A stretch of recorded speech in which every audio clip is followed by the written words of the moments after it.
নমস্কার বন্ধুরা, অনুদির রান্নাঘরে তোমাদের আরও একবার স্বাগতম। তোমরা সকলে কেমন আছো? নিশ্চয়ই ভালো আছো।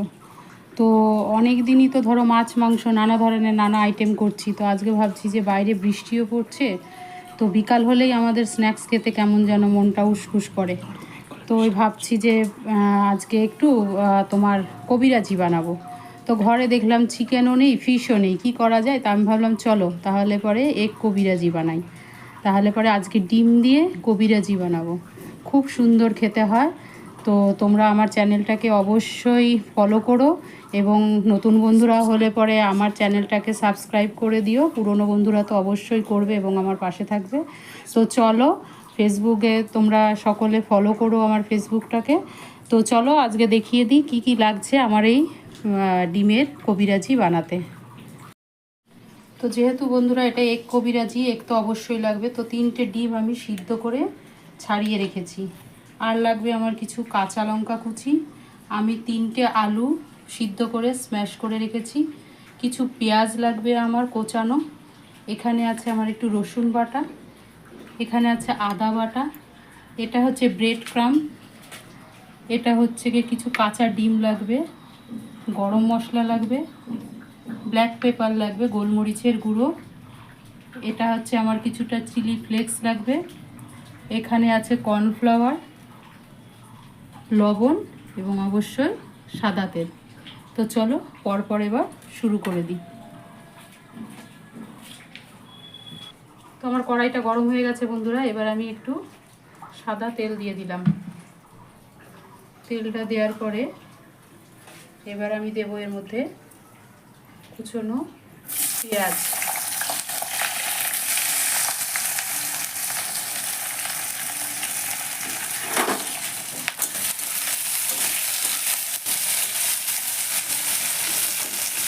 পেঁয়াজের সাথে আমি লঙ্কা কুচিটা দিয়ে দেবো।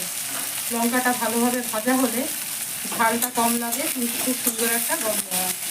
তো পেঁয়াজ আর লঙ্কাটা আমি সুন্দর নরম করে ভেজে নিয়ে আসে। তো বন্ধুরা ওদিকে আমার পেঁয়াজটা ভাজা হতে থাক, আমি এখানে আমার ডিমটাকে গ্রেট করে নিই। ডিমটা এটাতে একটু বেশি সিদ্ধ করতে হবে, কম সিদ্ধ হলে পরে কুসুমটা ভালো লাগবে না, ক্যাট করবে।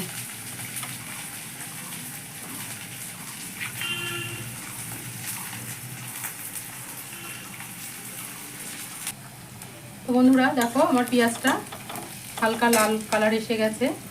এখন আমি এটার মধ্যে 3 চামচ আদা বাটা দিলাম। এবার দেব 3 চামচ রসুন বাটা। আদা রসুনের গন্ধটা যতক্ষণ না যাবে আমাকে ভালো করে সেটা ভেজে নিতে হবে। তো চলো আদা রসুনের গন্ধ যতক্ষণ না যায় ততক্ষণ একটু ভেজে নিই। আদা রসুনের গন্ধটা চলে গেছে, এবার আমি একটুখানি জিরার গুঁড়ো আর একটু লঙ্কার গুঁড়ো দিয়ে দিচ্ছি। এবার দেব একটু হলুদ, তারপরে দেব স্বাদ অনুসারে লবণ। আলুতে লবণ দেওয়া নেই, সুতরাং এটাই একবারে লবণটা দিয়ে দিলাম।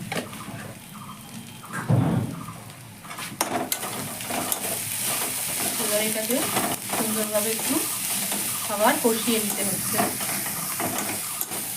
তো গ্যাসটা কমিয়ে এটা একটু আস্তে হালকা গ্যাসে কষে নিই। এবার বন্ধুরা আমি ব্যালেন্স রাখার জন্য 2-4 দানা চিনি দিলাম। চিনিটা দিয়ে এবার আমি সিদ্ধ করা আলুটা দিয়ে দিচ্ছি। এবার আলুর সাথে এই পেঁয়াজ আদা রসুন মশলাটা খুব সুন্দরভাবে পুর বানিয়ে নেব। তো চলো আস্তে আস্তে এটাকে পুর বানিয়ে নিই। বন্ধুরা দেখো আমার আলুটা খুব সুন্দর হয়ে গেছে। এবার আমি ডিমটাকে গ্রেট করে রেখেছিলাম, এবার এই ডিমটাকে এটার মধ্যে দিয়ে দিলাম। ডিমটা দিয়ে সামান্য একটু কষে নেব। এবার এর মধ্যে দেব আমি কিছুটা চিলি ফ্লেক্স আর দেব একটু গরম মশলা আর দেবো একটু গোলমরিচের গুঁড়ো দিয়ে এবার আমি এটাকে সুন্দরভাবে এখন মিশিয়ে নেব।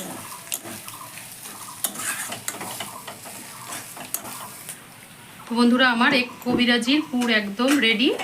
তো চলো এটাকে এখন ঢেলে একটু ঠান্ডা করে নিই, তারপরে এটা করে দেখাবো তোমাদের কিভাবে কবিরাজিটা তৈরি করছি। একটু ঠান্ডা হোক, তারপরে আবার ফিরে আসছি। তো বন্ধুরা দেখো আমি এবার আমার পুরটা ঠান্ডা হয়ে গেছে। এবার আমি হাতে চেপে চেপে এইভাবে যে কোনো শেপেই দিতে পারো, তবে কবিরাজি ভেঙে নিচ্ছি।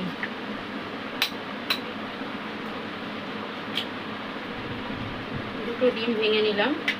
এবার এটার মধ্যে আমাকে দিতে হবে একটু গোলমরিচের গুঁড়ো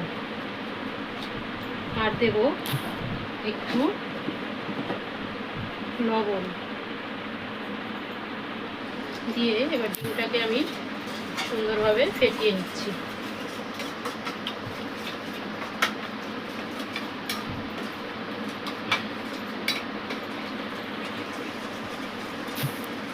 তোমাদের দেখানোর সুবিধার্থে, বোঝার সুবিধার্থে আমি স্টেপ বাই স্টেপ যেটা করলে তোমাদের সুবিধা হবে সেইভাবে করে দেখানোর চেষ্টা করছি। তো চলো এবার আমার ডিমটা গোলা হয়ে গেছে। এবার আমি এই যে বানিয়ে রেখেছিলাম সেটাকে আমি আলতো হাতে ডিমের মধ্যে চুবিয়ে নিলাম। নেওয়ার পরে এবার আমি এটাকে দেব তোমার ব্রেড ক্রাম্বে দিয়ে হালকাভাবে বা হাত দিয়ে, ডান হাত দিলে পরে এটা লেগে যাবে, ডান হাতে যেহেতু আমার ডিমটা লাগা রয়েছে, এইভাবে আমাকে এটার উপর দিয়ে ভরে নিতে হবে।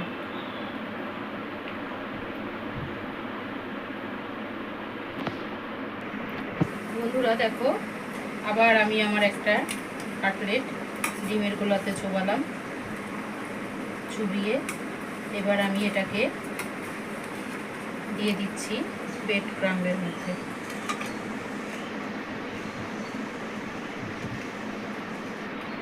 দিয়ে এটাকে আমি সুন্দরভাবে তুলে নিলাম।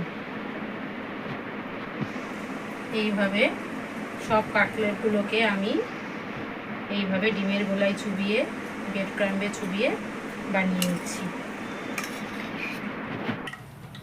তো বন্ধুরা দেখো আমার তেলটা খুব সুন্দর গরম হয়ে গেছে। কাটলেটগুলো আমি আধা ঘন্টা ফ্রিজে রেখে একটু শক্ত করে নিয়েছি। বন্ধুরা আমার তেলটা গরম হয়ে গেছে। এবার আমি কাটলেটগুলো একটা একটা করে ভেজে নিচ্ছি।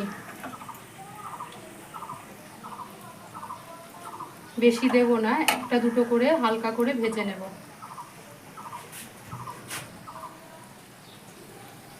তো দেখো আমার একটা পিঠ ভাজা হয়ে গেছে, আর একটা পিঠ আমি উল্টে দিচ্ছি। তো দেখো আমার কাটলেটগুলো খুব সুন্দর ভাজা হয়ে গেছে। এবার আমি একটা একটা করে তুলে নিচ্ছি। এবার বন্ধুরা করতে হবে, এই যে তেলটা আছে, তেলটা এখন আমি পরপর কাটলেটগুলো ভেজে নিচ্ছি। নেওয়ার পরে এবার আমি করব যেটা, সেটা হচ্ছে আমি একটা ডিমের ব্যাটার তৈরি করেছি। সেটার মধ্যে আছে ডিম, কর্নফ্লাওয়ার, একটু গোলমরিচের গুঁড়ো আর লবণ। এটা দিয়ে আমি একটা ব্যাটার তৈরি করেছি, যেটা দিয়ে কিনা আমি এখন কবিরাজির জালিটা বানাবো। তো চলো তেলটা গরম হয়ে গেছে, গ্যাসটা সিম করে দিয়ে আমি কিভাবে জালিটা বানাচ্ছি তোমরা এবার দেখে নাও। হাতে অল্প অল্প করে একটু একটু করে এভাবে নিতে হবে আর ডিমটাকে ছিটিয়ে দিতে হবে। যত সরু সরু করে দেবে তত সুন্দর জালি তৈরি হবে।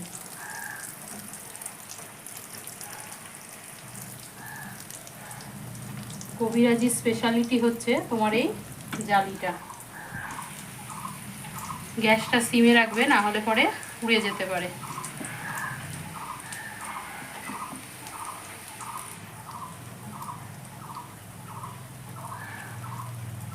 তো দেখো আমার একটা জালি তৈরি হয়ে গেছে।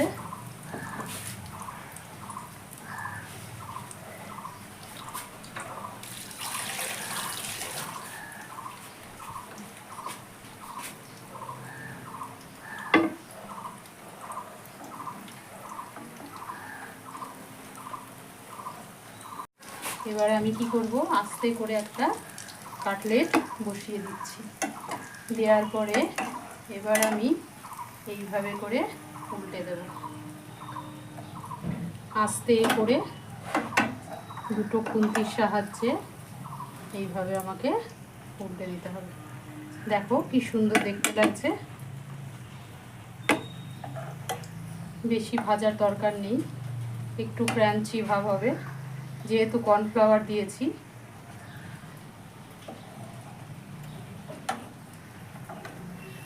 তাহলে দেখে নিলে বন্ধুরা কত সহজে কি সুন্দর আমার এগের কবিরাজি একদম রেডি। তো চলো এবার এটাকে আমি নামিয়ে নিই, আর একটা করে তোমাদের দেখাই।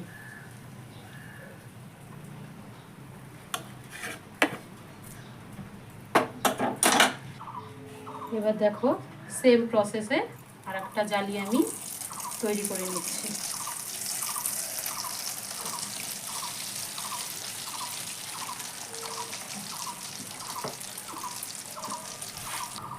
দেখো এবার আমি আর একটাও এইভাবে তৈরি করে নিলাম। খুব সাবধানে দুটো হাত দিয়ে এইভাবে আমাকে উল্টে দিতে হবে। তো আর একটা কবিরাজিও আমার তৈরি হয়ে গেল।